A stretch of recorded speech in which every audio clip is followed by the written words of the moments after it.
देखो बच्चों, तो यहाँ अपन एक थर्ड केस लिए हैं जिसमें कि ये क्या है कि चार्ज पार्टिकल को मैग्नेटिक फील्ड के साथ थीटा एंगल पे प्रोजेक्ट कर दिए हैं। ठीक है, देखो, तो अगर मैं वेलोसिटी का कंपोनेंट करूं तो एक पैरेलल कंपोनेंट आ रहा होगा मैग्नेटिक फील्ड के अलावा, वी पैरेलल, जो कि वी कॉस थीटा होगा, और एक perpendicular to the magnetic field component आ रहा होगा वेलोसिटी का, वी साइन थीटा।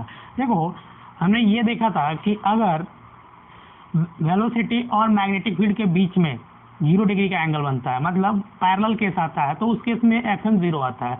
तो अपन जिस स्पीड से उस चार्ज पार्टिकल को प्रोजेक्ट किया बच्चों, उसी स्पीड के साथ स्ट्रेट लाइन में पाथ लेगा वो। देखो, बी पैरेलल के चलते एफ जीरो आ रहा होगा और जो पाथ होगा वो स्ट्रेट लाइन होगा। लेकिन यहाँ एक और वेलोसिटी का कंपोनेंट है which is perpendicular to the applied magnetic field.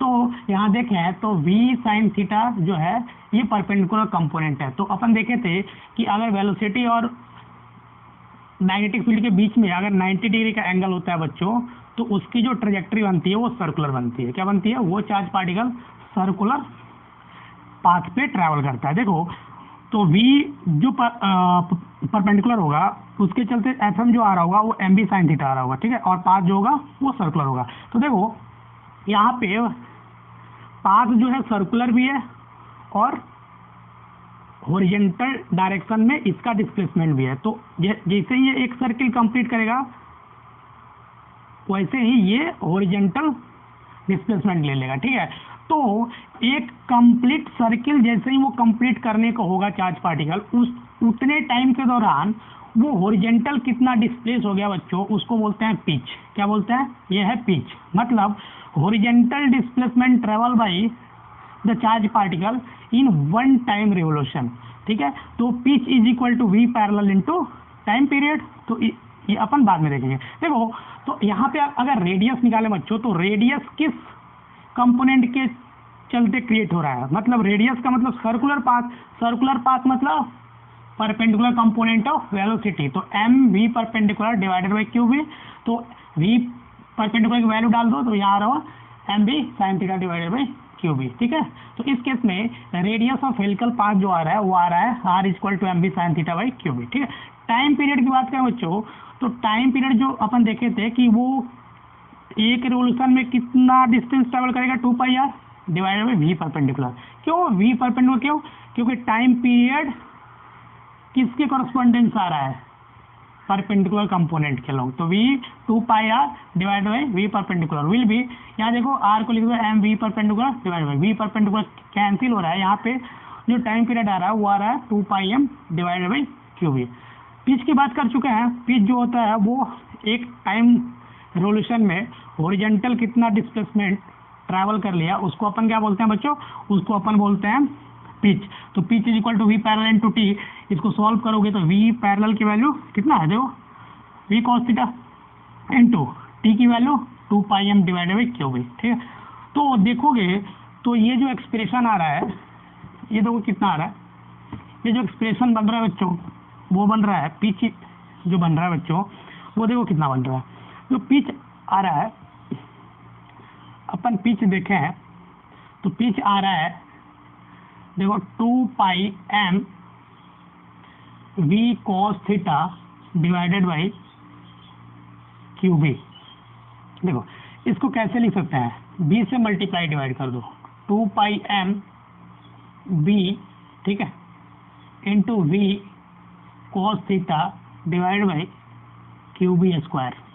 इसको लिख सकते हैं? बिल्कुल लिख सकते हैं। देखो, तो इसको आप लिख सकते हो 2 पाई एम डॉट प्रोडक्ट से लिखा जा सकता है ना, divide by Q B square. Pitch को अपन ऐसे भी लिख सकते हैं, लिखा जा सकता है। एक बार चेक कर लो। चलो, ये था पिच ऑफ हेलिक्स। क्या था? इस केस में जो पाथ आ रहा है बच्चों वो आ रहा है हेलिकल। क्यों? क्योंकि यहाँ पे वेलोसिटी का 2 कंपोनेंट आ रहा है, एक पैरेलल टू मैग्नेटिक फील्ड और दूसरा perpendicular to the magnetic field. देखो, एक सवाल देखते हैं, छोटा सा सवाल ये है कि हमने क्या किया, इलेक्ट्रिक फील्ड और मैग्नेटिक फील्ड को पैरेलल लगा दिया। क्या किया? इलेक्ट्रिक फील्ड और मैग्नेटिक फील्ड को पैरेलल लगा दिया और एक चार्ज पार्टिकल को वाई डायरेक्शन में प्लस क्यू जिसका मास एम है वी से ऊपर प्रोजेक्ट कर दिया, ठीक है। अब जो इसकी ट्रेजेक्ट्री बनेगी बच्चों, यहाँ इलेक्ट्रिक फील्ड भी है तो इलेक्ट्रिक फोर्स भी लग रहा होगा और मैग्नेटिक फोर्स लग रहा होगा, ठीक हो। सवाल ये है कि वो टाइम बताओ, find the time when kinetic energy becomes double, kinetic energy जो है वो डबल हो जाए, वो आपको टाइम बताना है, ये सवाल है। देखो अगर इसका अपन सॉल्यूशन करें तो मैं बोलता हूँ कि टाइम टी पे, ठीक है, टाइम टी पे जो है काइनेटिक एनर्जी डबल हो रहा है, तो K E dash is equal to 2 times K E, तो वी डैश की वैल्यू रूट 2 टाइम्स वी लिख दो।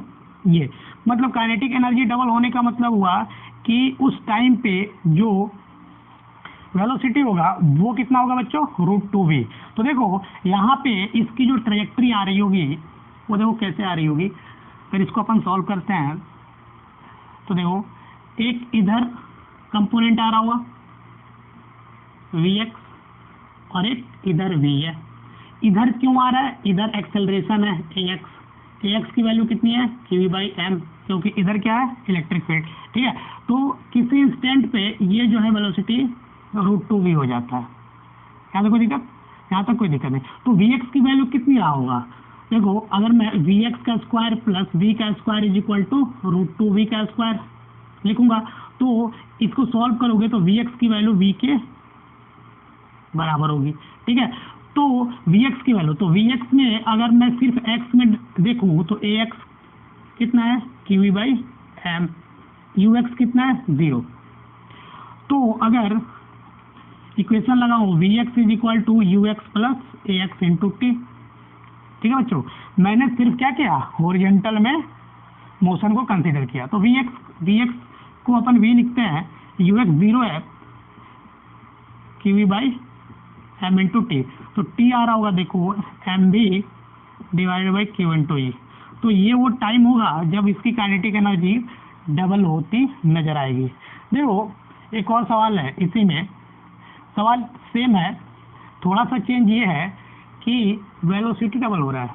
क्या हो रहा है, इसमें वेलोसिटी डबल हो रहा है। सवाल ऐसा बच्चों कि इलेक्ट्रिक फील्ड और मैग्नेटिक फील्ड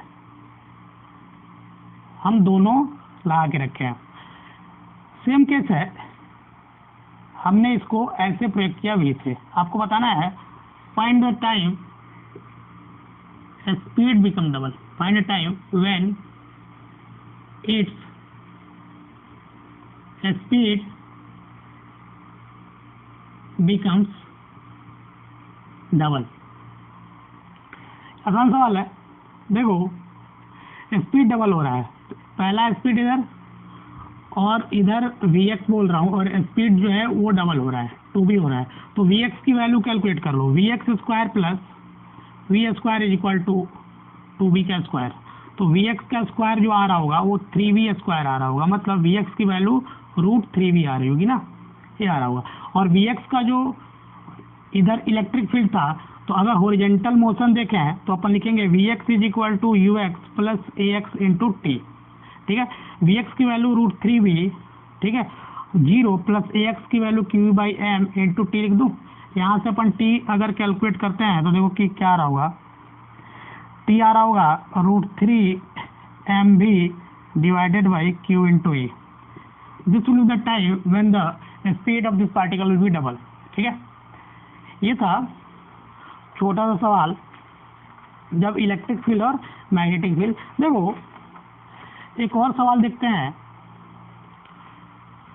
सवाल ऐसा है, सवाल ऐसा है बच्चों, छोटा सवाल है। मैग्नेटिक फील्ड इधर है और इसकी वैल्यू जो है 6i कैप है, और एक चार्ज है प्लस q मास m, और इसकी जो वेलोसिटी है ये है 3i cap plus 4j cap, ठीक है।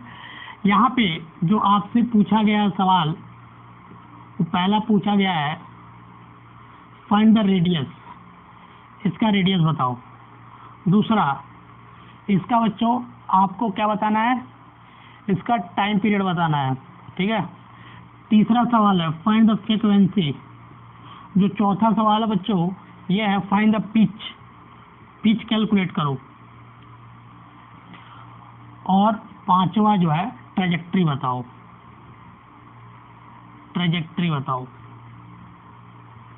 देखो ये सवाल देखो और थोड़ा देर सोचो।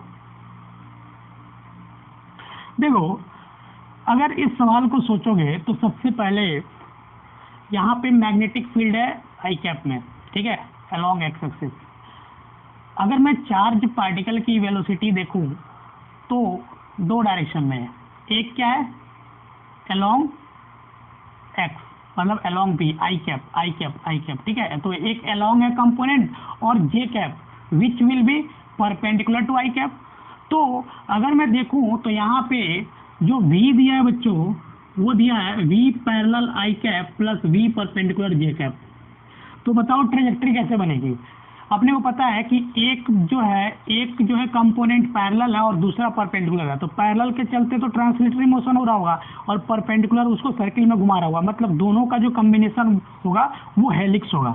तो इसका तो आंसर पता है कि हेलिकल ट्रेजेक्ट्री होगी। अब हेलिक्स बनेगा तो रेडियस निकालो, टाइम पीरियड और फ्रीक्वेंसी। चलो वन बाय वन करके अपन कैलकुलेट करते हैं। अगर अपन देखें तो रेडियस क्या लिखा था मैं, M we perpendicular divided by Q into B, simple. तो देखो मास एम है, एम परपेंडिकुलर कंपोनेंट क्या है 4, तो यहाँ 4 लिख दिया। क्यू बी की वैल्यू कितना है 6 और इंटू क्यू। तो इसका अगर वैल्यू कैलकुलेट करते हो तो देखो ये वैल्यू आ रही होगी, सिंपल। देखो सिमिलरली अगर टाइम पीरियड निकालोगे तो 2 pi M divide by Q into B आता है फॉर्मूला। तो 2 pi M divide by q, q की वैल्यू क्यू है, बी की वैल्यू 6 है, तो 6 इंटू क्यू। इसको फर्दर सिंप्लीफाई करते हो तो देखो क्या आ रहा होगा ना। देखो सिमिलरली अगर आप फ्रीक्वेंसी निकालते हो तो क्या करेंगे अपन, रिवर्स कर देंगे ना, रिवर्स कर देंगे किसको, टाइम पीरियड को। तो अगर अपन तीसरा कैलकुलेशन करें, frequency will be 1 upon time period which will be 3q divided by pi M. जो चौथा है पिच, तो मैं क्या बताया था, पिच जो होता है वो v parallel into time period होता है, ठीक है। v पैरेलल कंपोनेंट निकालो 3 है, इनटू टाइम पीरियड कितना निकाल के रखे हो 1/3 pi m divided by q. यहाँ से ये गया, आंसर आ रहा है pi M divide by q. This will be the pitch in this case. यहाँ कोई दिक्कत, यहाँ तक कोई दिक्कत नहीं है। चलो एक और सवाल देखते हैं, छोटा सा सवाल ऐसा है, देखो सवाल ऐसा है कि मैग्नेटिक फील्ड है 6 आई कैप, जो चार्ज पार्टिकल है बच्चों इसका जो v है वो है 2 आई कैप प्लस 3 जे कैप प्लस 4 के कैप। ऐसा है, आपको बताना क्या है, जो पहला सवाल है रेडियस बताओ, दूसरा टाइम पीरियड बताओ, तीसरा फ्रीक्वेंसी बताओ, चौथा एंगुलर फ्रीक्वेंसी बताओ, ठीक है बच्चों, और पांचवा पिच बताओ। ट्रेजेक्ट्री तो ढूंढनी पड़ेगी, जब पिच आ गया मतलब हेलिकल होगा, ठीक है। देखते हैं कैसे हेलिकल होगा ना। चलो अगर आप इसका सॉल्यूशन बनाओगे तो आपको ये बात दिख रहा है कि मैं अगर इसका सॉल्यूशन करूं और आपको समझाऊं तो मैग्नेटिक फील्ड है 6 आई कैप में, मतलब अलोंग एक्स एक्सिस। ये बात आपको समझ में आ रही है। चलो जो वेलोसिटी वेक्टर है बच्चों, जो वेलोसिटी वेक्टर है वो है 2 आई कैप प्लस 3 जे कैप प्लस 4 के कैप। यहाँ तो कोई दिक्कत, यहाँ तो कोई दिक्कत नहीं। तो यहाँ पर देखें तो ये जो है, ये जो कंपोनेंट है वो v पैरेलल है, और जो v परपेंडिकुलर कंपोनेंट होगा ये j और k कैप का मैग्नीट्यूड मिलेगा। तो देखो अगर v पैरेलल देखोगे तो यहाँ 2 आ रहा है, और v परपेंडिकुलर देखोगे बच्चों तो 3 का स्क्वायर प्लस 4 का स्क्वायर का रूट अंडर मिल रहा होगा, जो कि 5 के बराबर है। यहाँ तो कोई दिक्कत, यहाँ तो कोई दिक्कत नहीं है, क्योंकि आपको पता है कि ये दोनों एक्सिस इस मैग्नेटिक फील्ड जो एक्स के अलॉन्ग है उसके परपेंडिकुलर है, ठीक है। तो यहाँ पे वी परपेंडिकुलर अपने को मिल जाएगा और यहाँ वी पैरेलल मिलेगा। बाकी अब आपको पता है कि मैग्नेटिक फील्ड है और वेलोसिटी के दो कंपोनेंट्स आ रहे हैं, तो ट्रेजेक्ट्री कैसे होगी, हेलिकल होगी। तो ट्रेजेक्ट्री तो हेलिकल होगी। चलो, तो उस हेलिकल ट्रेजेक्ट्री की अगर अपन रेडियस कैलकुलेट करें बच्चों, तो रेडियस क्या होता है, M we perpendicular divided by Q into B. तो वी परपेंडिकुलर कितना है, तो 5m डिवाइडेड बाई कितना है यहाँ 6 है ना, 6q, ये आंसर आएगा ना। देखो टाइम पीरियड कितना होता है, अगर टाइम पीरियड निकालोगे तो 2πm divided by Q into B, क्योंकि वो तो वेलोसिटी से इंडिपेंडेंट आता है।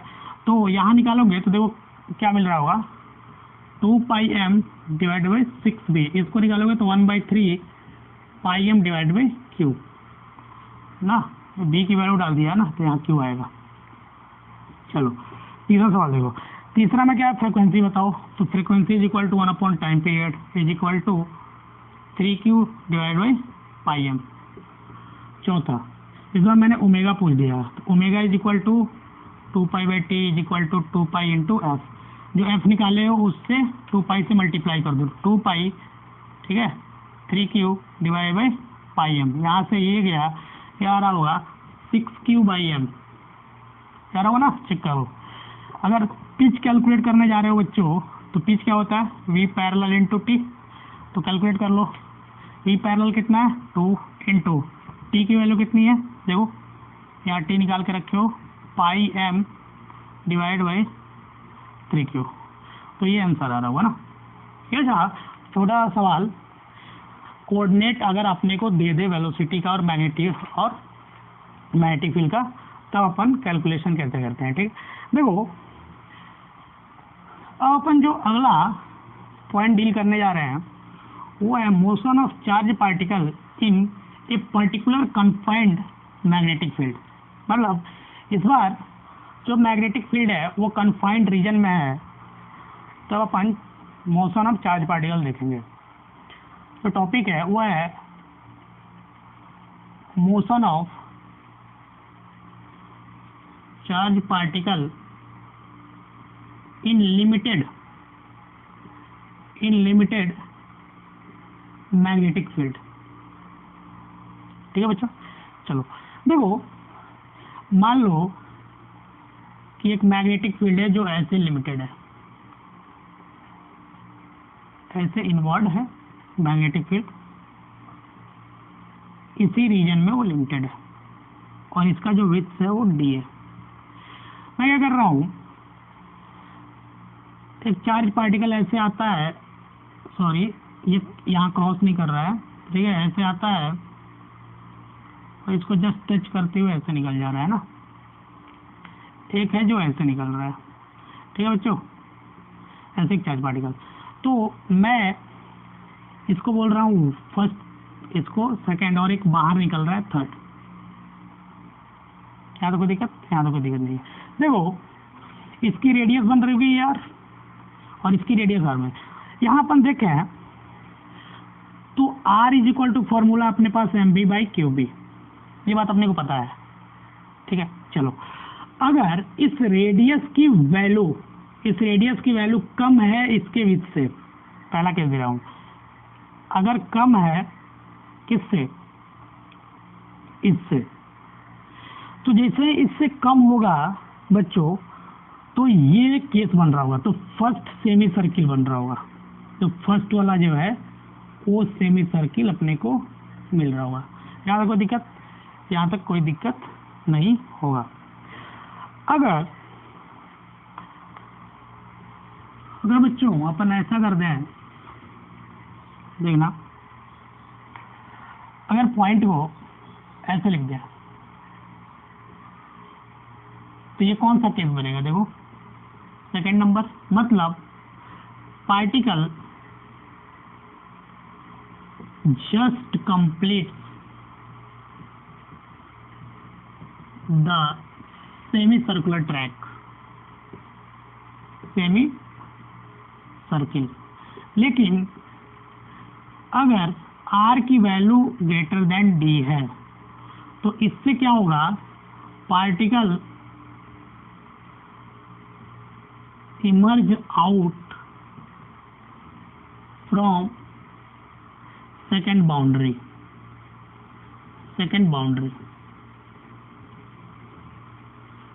बाउंड्री से वो इमर्ज आउट होगा। मतलब मैं इसको बोला हूँ फर्स्ट बाउंड्री, तो इसको बोला हूँ सेकेंड बाउंड्री। ये जो रीजन है ना, ये बाउंड्री किसका है, मैग्नेटिक फील्ड का। तो यहाँ से अपन देखें हम, तो सेमी सर्कुलर ट्रैक तब ट्रैवल किया जा रहा होगा जब ये फॉलोइंग केसेस अपने को मिल रहे होंगे। चलो एक केस लेते हैं बच्चों, जब चार्ज पार्टिकल किसी कन्फाइंड मैग्नेटिक फील्ड के रीजन में परपेंडिकुलर इंटर कर रहा है। केस 1 है, देखो जो पहला केस अपन डील करने जा रहे हैं वो ये है कि इफ चार्ज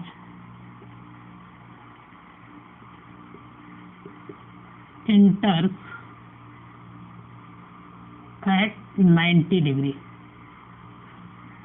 ठीक है, और उसमें जो पहला सब पार्ट है इंटर तो 90 डिग्री पे कर रहा है, लेकिन डी जो है वो ग्रेटर देन है आर से,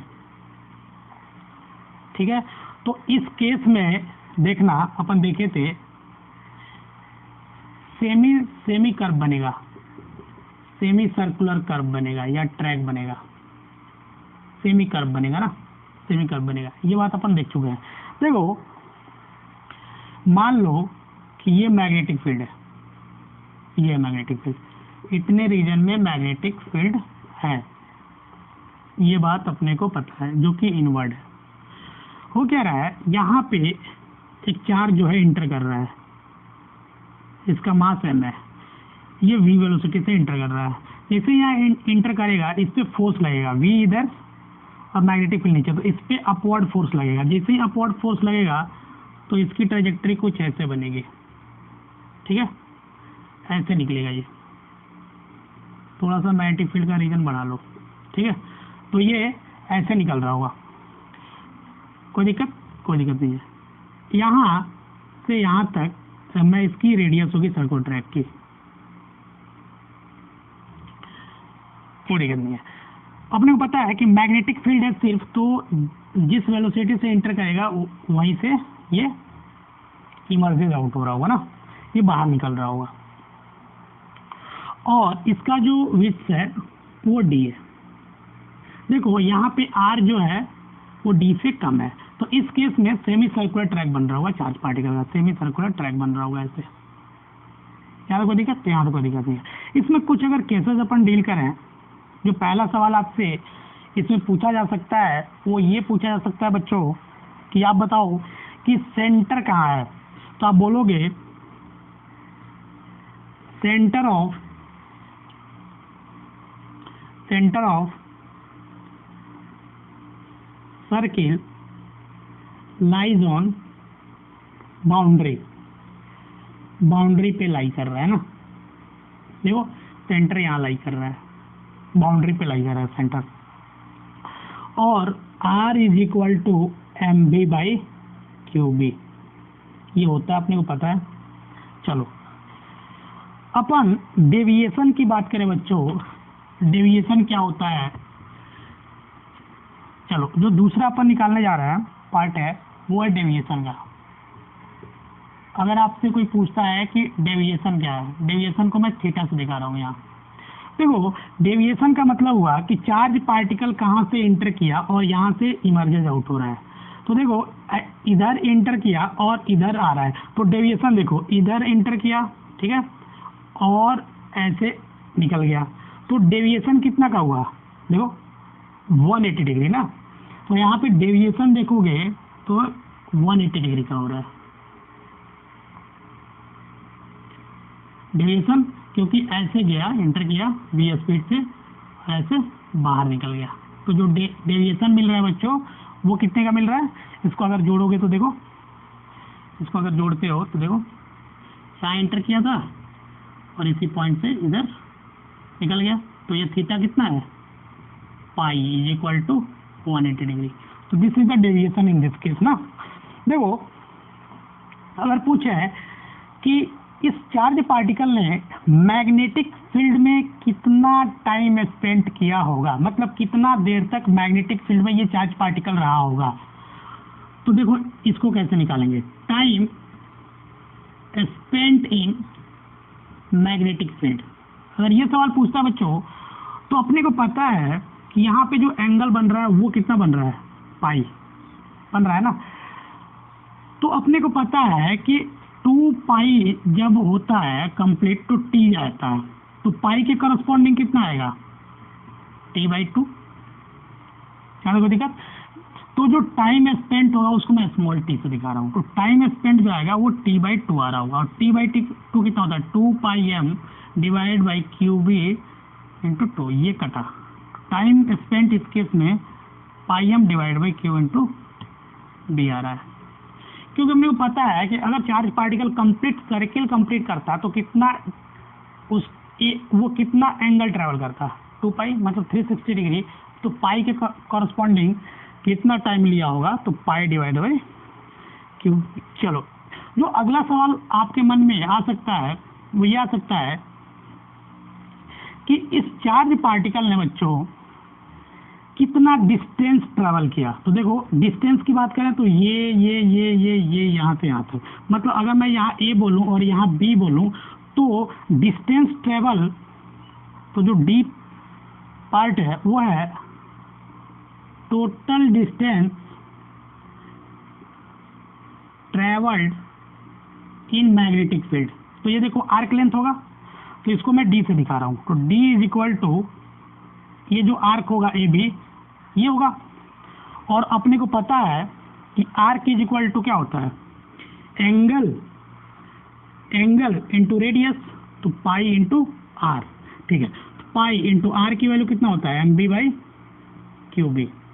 तो ये जो होगा ये डिस्टेंस आ रहा होगा ना इस केस में, जो कि मैग्नेटिक फील्ड में ट्रेवल किया गया होगा।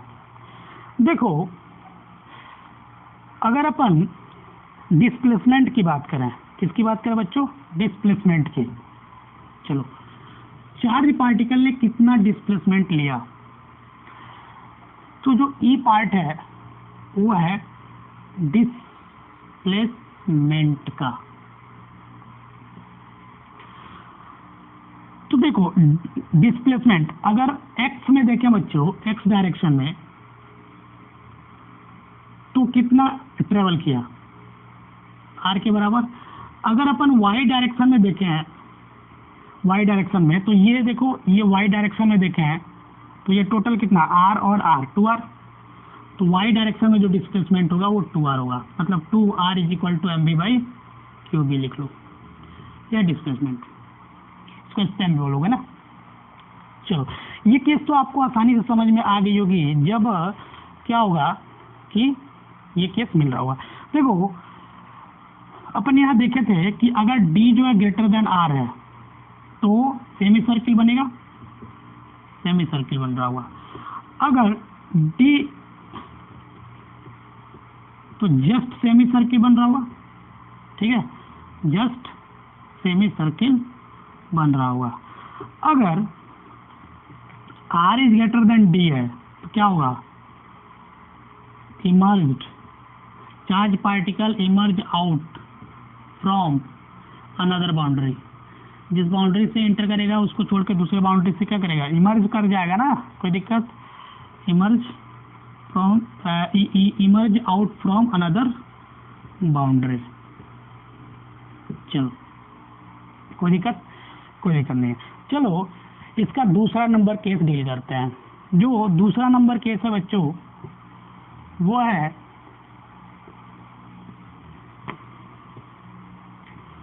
इसी में जो दूसरा पार्ट है वो ये है कि इस बार 90 डिग्री पे तो इमर्ज कर रहा है, मतलब इंटर कर रहा है, लेकिन इस केस में r जो है वो ग्रेटर देन d है, मतलब ये बाहर निकलने वाला केस है। देखो ये है यहाँ से इंटर किया ना v स्पीड से, यहाँ से निकल रहा है,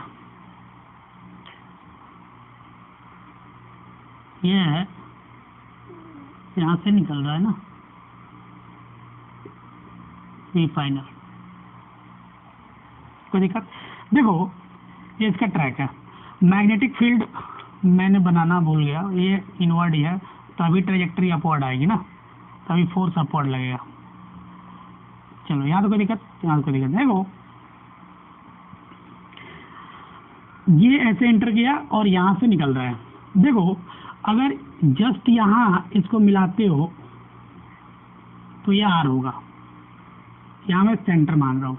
तो देखो यहाँ जब आप इसको मिलाओगे तो देखो ये आर मिल रहा होगा आपको, ठीक है, यहाँ से यहाँ तक आर। ये जो विड्थ है ये डी है, तो यहाँ से अगर अब इसको अपन मिटा दे रहे हैं, ठीक, यहाँ से अगर आप इसको मिलाते हो तो ये डी रहा होगा, ठीक है। अगर मैं बोलूं चार्ज पार्टिकल ऐसे एंटर किया तो ये v इधर एंटर किया, ठीक है, और ये यहाँ फाइनली जा रहा है, तो ये डेविएशन हुआ थीटा ना, इतना डेविएट कर गया ना बच्चों, तो ये थीटा डेविएट कर गया। जब ये थीटा है तो ये वाला एंगल भी थीटा होगा, ये थीटा, तो ये सामने वाला एंगल थीटा, तो ये वाला एंगल 90 माइनस थीटा, ये 90 माइनस थीटा और ये 90, तो ये थीटा। यहाँ तक कोई दिक्कत? यहाँ तक कोई दिक्कत नहीं हुआ होगा। मैं यहाँ थीटा क्या बोला हूँ, ये डेविएशन है ना। देखो इनिशियली ऐसे परपेंडिकुलर इंटर मारा, तो इस वेक्टर को मैं ट्रांसलेट करके यहाँ लेके आ गया और ये ऐसे निकल रहा है, तो इनिशियली जा इधर रहा था चला गया इधर, तो डेविएशन कितना का हुआ, ये मैंने मान लिया थीटा, ठीक है। यहाँ तक कोई दिक्कत? यहाँ तो कोई दिक्कत नहीं है। देखो आपसे इस केस में कुछ सवाल पूछा जा सकता है। जो पहला सवाल पूछा जाएगा कि बताओ मेरे को डेविएशन कितना हुआ, सिंपल सा सवाल है। देखो जो पहला सवाल पूछा जाएगा आपसे वो पूछा जाएगा कि बताओ डेविएशन कितना हुआ, जो थीटा है। तो अगर मैं ये वाले ट्रायंगल से देखूं तो अपने को ये पता है और ये पता है और ये पता है थीटा, तो साइन थीटा को लिख सकते हैं अपन डी बाई आर। तो theta is equal to sine inverse D by R, this will be the deviation, ठीक है। आप चाहोगे तो आर की वैल्यू डाल देना, क्योंकि अपने को पता है कि आर इज इक्वल टू क्या होता है, M B by Q into B. यहाँ जैसे ही डालोगे तो जो डेविएशन है वो मिल रहा होगा साइन इनवर्स, ठीक है, Q B D divided by M B, ये आपको डेविएशन मिल रहा होगा इस केस में। यहाँ तो कोई दिक्कत नहीं है, यहाँ तो कोई दिक्कत नहीं है। देखो अगर इसमें देखोगे तो आपसे जो दूसरा सवाल पूछा जा सकता है वो पूछा जा सकता है time spent in magnetic field. क्या पूछा जा सकता है बच्चों? Time spent in magnetic field. तो टाइम स्पेंट कैसे करेंगे? टोटल पाथ कितना ट्रेवल किया, total distance R into theta, या आप इसको यूनिटरी मेथड से निकाल सकते हो। टाइम पीरियड इक्वल टू कितना एंगल है थीटा, 2 पाई के कॉरस्पॉन्डिंग कितना होता है टी, सिंपल। देखो तो theta upon 2 pi into M B by 2 pi M divide by Q into B.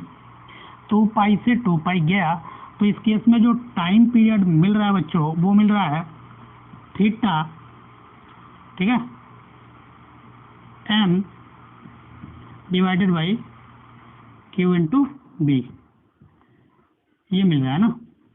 यहाँ थीटा रेडियन में रखना ना, कोई दिक्कत? कोई दिक्कत नहीं है। तो ये है कि टाइम पीरियड कितना स्पेंड किया गया होगा। अब अपन जो अगला सवाल है वो जो पूछा जाएगा आपसे, वो पूछा जाएगा कि distance travel in magnetic field कितना होगा। क्या होगा? जो अगला सवाल पूछा जाएगा, मैं ड्राइंग को रफ नहीं कर रहा हूँ, जो अगला सवाल आपसे पूछ लिया जाएगा वो पूछ लिया जाएगा कि आप मेरे को बताओ distance travelled in magnetic field कि मैग्नेटिक फील्ड में डिस्टेंस ट्रेवल कितना होगा, यही आर्क होगा, इसको मैं ए बोलूं और ये बी बोलूं, तो डिस्टेंस ट्रेवल जो होगा ए बी आर्क होगा, ठीक है, और वो होगा आर इंटू थीटा। तो ये थीटा और I is equal to M B by Q B, ये आंसर आ रहा होगा, क्योंकि अपने को पता है कि arc length is equal to कितना होता है बच्चों, जो आर्क लेंथ होता है वो होता है एंगल इंटू रेडियस, ये बात अपने को पता है। चलो, अगर डिस्प्लेसमेंट आपसे पूछें, डिस्प्लेसमेंट बताओ अलोंग, अगर आपसे डिस्प्लेसमेंट पूछते हैं तो अगर वाई एक्सिस में डिस्प्लेसमेंट देखोगे तो ये चार्ज पार्टिकल यहाँ चालू किया और यहाँ आया, तो डिस्प्लेसमेंट की वैल्यू कितना है, यही है वाई में। और ये बात पता है बच्चों कि ये टोटल यहाँ से यहाँ तक आर है और यहाँ से यहाँ तक इसका कॉस कंपोनेंट आ रहा होगा, तो ये आर कॉस थीटा आ रहा होगा। तो अगर R minus R cos theta लिख दोगे तो वाई की वैल्यू आ जाएगी, तो Y is equal to R minus R cos theta, तो यहाँ आर 1 माइनस कॉस थीटा, ठीक है। थीटा की वैल्यू यहाँ से इस ट्रायंगल से निकाल सकते हो ना, कॉस थीटा की वैल्यू, तो आसानी से ये कैलकुलेशन आपको मिल जाएगी ना। अब अपन देखेंगे केस 2, ठीक है। अपन जो बात करने जा रहे हैं वो है सेकेंड केस की ना।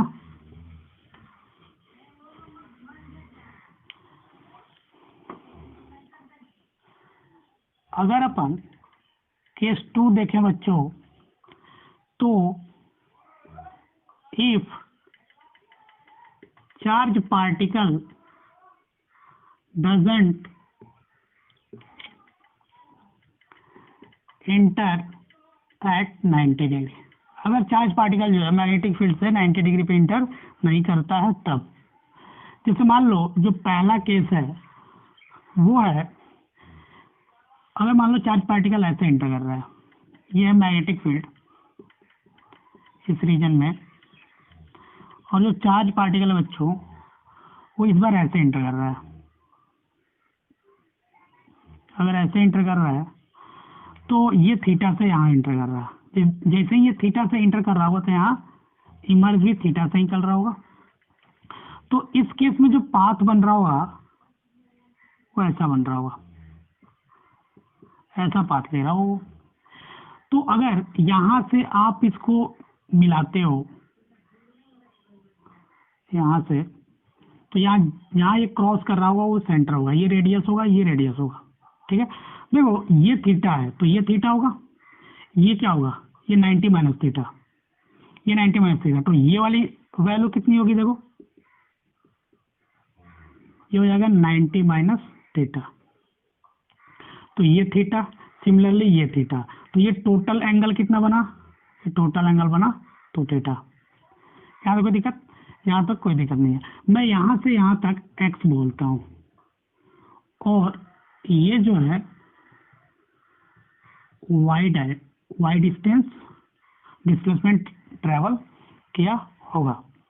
इस केस में देखें अपन बच्चों, तो इस केस में माइनर कर्व बन रहा है, इस केस में क्या बन रहा है, माइनर कर्व बन रहा है। इसमें अगर देखें पहला, तो ये है जितना एंगल से angle of entrance is equal to angle of emergence is equal to, मैंने थीटा बोला है ना, थीटा से ये जितना सेंटर किया उतना से ये बाहर निकल रहा है ना बच्चों, आसान है।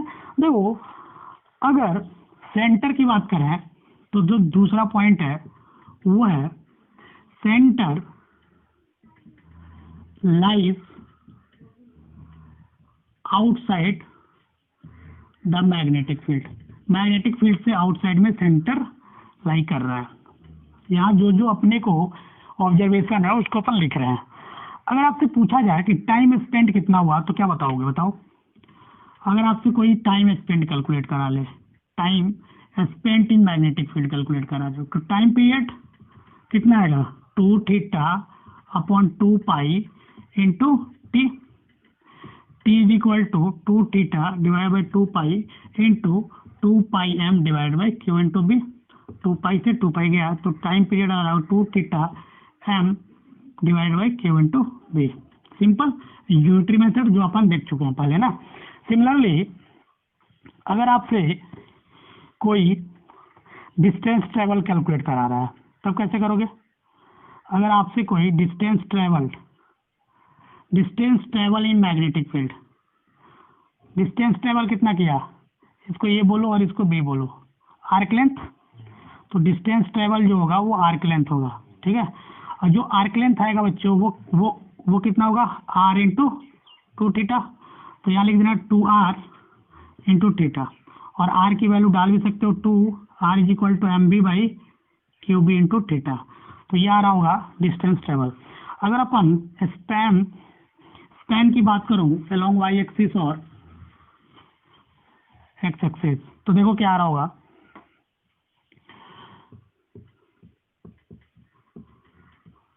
अगर x डायरेक्शन में देखें बच्चों तो x डायरेक्शन में क्या मिल रहा है, यहां से यहां तक क्या हुआ, यहां से यहां तक r, x निकालना है तो ये वाला वैल्यू कितना होगा, r cos थीटा। तो अगर अपन x निकाला है तो देखो r is equal to r cos theta plus x, तो x की वैल्यू जो आ रही होगी r minus r cos theta is equal to r 1 minus cos theta. r की वैल्यू डालोगे M B by Q B 1 minus cos theta, ये आ रहा होगा x। अगर आपको y कैलकुलेट करना होगा तो बताओ, साइन कंपोनेंट आ रहा होगा ना, ये देखो ये r cos थीटा तो ये r sin थीटा, तो y की वैल्यू आ रही होगी r sin theta plus r sin theta, कितना आ रहा होगा 2r sin थीटा। यहाँ कोई दिक्कत, यहाँ तो कोई दिक्कत नहीं हुआ होगा। देखो r की वैल्यू चाहोगे तो डाल सकते हो। अगर अपन इसी में सेकंड केस डील करें बच्चों, इस बार जो इंटर कर रहा है चार्ज पार्टिकल वो ऐसे कर रहा है, इस बार 90 डिग्री पे तो इंटर नहीं कर रहा है, लेकिन जो भी चार्ज पार्टिकल इंटर कर रहा है वो ऐसे इंटर कर रहा है, ठीक है, वो ऐसे इंटर कर रहा है। तो ऐसे इंटर करेगा तो यहाँ से निकला होगा, ये अगर थीटा है तो यहाँ से थीटा से निकलेगा। मान लो कि ये ऐसे मूव किया होगा और वापस ऐसे निकला होगा, तो यहाँ अपन देखें तो मेजर कर्व बन रहा है, ठीक है, ये मेजर कर्व बन रहा है। ये क्यू एम और वी से इंटर किया तो ये वी से निकला होगा। तो देखो अगर इसकी सेंटर की बात करूं तो इसकी सेंटर जो है वो यहाँ मिल रहा होगा, ये आर होगा और ये भी आर, यहाँ तो कोई दिक्कत। और यहाँ से यहाँ तक भी आर होगा, ये वाली आर होगा ना, ये सेंटर से आर होगा, ये वाला डिस्टेंस, क्योंकि ये रेडियस है। चलो अगर अपन x की बात करें तो ये देखो यहाँ से यहाँ तक मैं x बोला, और जो y होगा बच्चों ये y यहाँ से यहाँ तक होगा, यहाँ तक कोई दिक्कत, यहाँ तक कोई दिक्कत। अगर ये थीटा है, ये थीटा है तो ये थीटा होगा, और ये वाला एंगल 90 माइनस थीटा होगा। जैसे ये 90 माइनस थीटा होगा तो ये थीटा होगा और ये थीटा होगा, ठीक है। अगर ये थीटा है तो ये टोटल एंगल कितना होगा, ये जो टोटल एंगल बाहर वाला होगा वो होगा 2 पाई माइनस 2 थीटा, मतलब 360 डिग्री माइनस 2 थीटा, ये वाला एंगल। देखो अगर अपन यहां देखें तो angle of entrance is equal to angle of emergence, ये अपने को मिल रहा। चलो बी नंबर, सेंटर जो है lies inside the magnetic field region, जो सेंटर है वो मैग्नेटिक फील्ड रीजन की तरफ है। अगर यहाँ पे अगर टाइम स्पेंट आपसे कोई कैलकुलेट कराता है तो टाइम स्पेंट देखो कितना आएगा। टाइम स्पेंट जो आ रहा होगा यहाँ पे एंगल कितना बन रहा है, देखो टोटल 2 पाई माइनस 2, ये वाला एंगल नहीं लेना, अपन इस बाहर वाला लेंगे। तो अगर आपसे कोई टाइम स्पेंट कैलकुलेट करा लेता है, time spent in magnetic field, तो time spent in magnetic field कितना होगा, टी को देखो टोटल एंगल कितना है 2 pi minus 2 theta into 2 pi into T. तो टाइम स्पेंट आ रहा होगा 2 pi minus theta divide by 2 pi into 2 pi M divide by Q into B. 2 pi से 2 पाई गया तो जो टाइम पीरियड आ रहा होगा बच्चों वो 2 times pi minus theta into m divide by Q into B आ रहा होगा। अगर आपसे डिस्टेंस पूछा जाए कि डिस्टेंस ट्रेवल कितना हुआ, distance travelled in magnetic field, तो ये आर्क लेंथ होगा, ये मान लिया, ये बी मान लिया, तो डिस्टेंस ट्रेवल जो होगा वो आर्क लेंथ होगा और इसकी वैल्यू होगी आर इंटू थीटा। थीटा की वैल्यू कितनी है 2 पाई माइनस 2 थीटा, तो इसकी वैल्यू आ जाएगी 2r into pi minus theta. अगर डी निकालोगे तो कंप्लीट लिखोगे 2r is equal to M B by Q into B pi minus theta. Theta को रेडियन में लिखना है ना, और थीटा है क्या डेविएशन एंगल ना।